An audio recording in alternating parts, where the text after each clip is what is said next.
ભાવનગરની સરટી હોસ્પિટલમાં સિક્યુરિટી સ્ટાફની મનમાનીનો વધુ એક કિસ્સો સામે આવ્યો છે।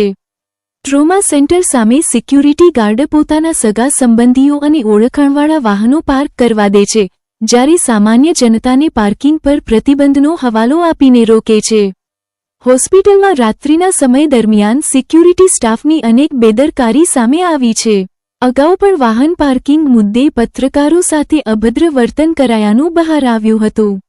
માહિતી મુજબ, સિક્યુરિટી કર્મચારી સાપ્તાહિક સમાચારના આઈકાર્ડ સાથે ફરજ બજાવી પત્રકારોને ધમકાવે છે, તેમજ ઘર્ષણ વખતે સિક્યુરિટી સંબંધીઓ દ્વારા પણ પત્રકારો સાથે દુર્વ્યવહારના કિસ્સા બન્યા છે। હોસ્પિટલ પ્રશાસનને આ બાબતોની ખબર હોવા છતાં આંખ આડા કાન કરી રહી હોવાનું ચર્ચાઈ રહ્યું છે। હોસ્પિટલમાં કોન્ટ્રાક્ટર અને તેમના કર્મચારીઓના દબદબાથી રામરાજ જેવી સ્થિતિ સર્જાઈ હોવાનું કહેવાય છે। વર્ષોથી એક જ કંપની દ્વારા કોન્ટ્રાક્ટ ચલાવવામાં આવી રહ્યો છે, છતાં અનેક બેદરકારી સામે આવતા કોઈ કાર્યવાહી થઈ નથી। હવે પ્રશ્ન એ છે કે ભાવનગરની સરટી હોસ્પિટલમાં અધિકારીઓ ચાલે છે કે કોન્ટ્રાક્ટરોનું રાજ?